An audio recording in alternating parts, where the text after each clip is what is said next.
तर आपण पाहतोय दिल्ली ते लाल किल्ल्याजवळ हा स्फोट झालेला आहे आणि मोठा स्फोट झाला। अमित शहा तिथे पोहोचलेले आहेत।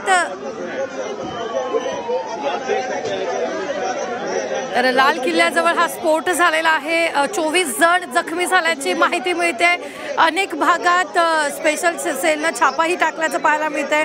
वेगवेगळ्या अँगलने सध्या दुर्घटनास्थळी तपास सुरू आहे। एका खरं तर संशयितांना ताब्यात घेतल्याचंही बोललं जाते। मात्र ही सगळ्यात मोठी बातमी आपण आताच्या क्षणाची पाहतोय। यावेळी अमित शहा स्वतः घटनास्थळाची पाहणी करणार आहेत। मोठ्या प्रमाणात पोलीस बंदोबस्त तिथं लावण्यात आलेल्या स्फोटात ज्वलनशील केमिकलचा वापरही करण्यात आल्याची माहिती मिळते।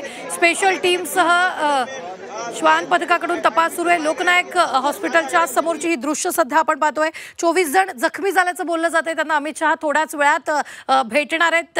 तर 13 जणांचा मृत्यू झाल्याची ही बातमी आहे। दिल्लीत लाल किल्ल्याजवळ हा मोठा स्फोट झालेला आहे। अत्यंत वर्दळीचा हा खरं तर भाग आहे। अग्निशमन दलाच्या गाड्या देखील घटनास्थळी दाखल झाल्या आहेत। कुलिंग ऑपरेशन सध्या तिथे सुरू आहे। मात्र या ठिकाणी जर आपण पाहिलं तर जवळपास 6:45च्या दरम्यान हा स्फोट झालेला। अमित शहा जखमींची भेट घेण्यासाठी रुग्णालयात आलेले आहेत। जखमींची भेट घेतल्यानंतर ते दुर्घटनास्थळी देखील जाणार आहेत आणि लाल किल्ल्याजवळ हा कारमध्ये स्फोट झालेला आहे आणि त्या स्फोटात जखमी झालेल्यांची भेट घेण्यासाठी अमित शहा रुग्णालयात दाखल झालेले आहेत।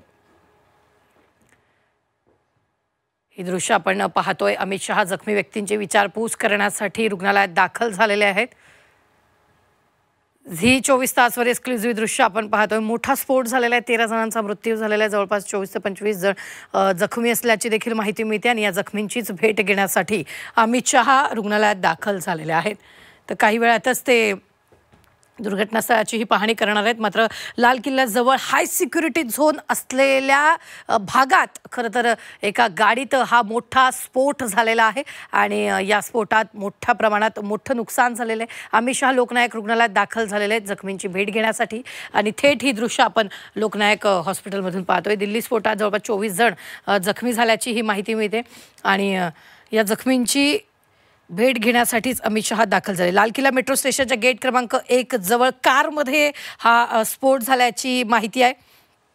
तर या स्फोटावेळी ज्यावेळेला आजूबाजूला 2-3 गाड्या होत्या त्यांचंही मोठ्या प्रमाणात नुकसान झाल्याची माहिती मिळते। 13 जण या स्फोटात 13 जणांचा मृत्यू झाल्याची ही माहिती आहे आणि यावेळी जखमींना भेटण्यासाठी अमित शहा लोकनायक रुग्णालयात दाखल झालेले आहेत।